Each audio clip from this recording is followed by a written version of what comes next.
The ink has dried 1,000 times on pages I never sent, each word a feather dipped in fear, each sentence slightly bent. I've written you in candlelight, in silence thick as night, yet every time I nearly finished, I folded back from fright. There's something civil in restraint, in walking past the flame. But my silence was a prison, and my fear became your name. I watched you bloom in rooms I haunted from the edge, afraid to touch the future, like standing on a ledge. You were sovereign in your laughter, divine in every glance, and I, too simple, too broken, never gave myself the chance. You danced like dawn across the stone, like spring inside a storm, and I sat by, just watching, wishing I had form.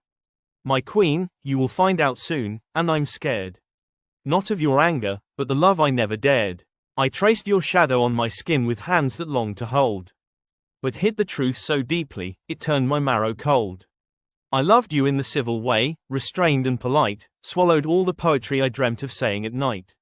I buried every heartbeat that tried to break its chain, until your name became the echo of my unspoken pain. There were times you looked at me, as if your soul had guessed. But I laughed, I turned, I joked away the ache inside my chest. I feared what might unravel if I let the truth emerge, and so I stay behind the line, resisting every urge. Now the tides are shifting, the hourglass runs dry, and I can't hold back this truth, no matter how I try. So if this letter finds you, aged and marked with tears, read it like a relic, shaped by all my fears. You were my queen in silence, my son behind the screen, and I the prisoner of manners, stuck in places in between. A civil man with trembling thoughts, who chose to disappear, because the cost of being seen was more than he could bear. But now I write, one final time, with nothing left to hide, a man who missed his moment, who stood just to the side.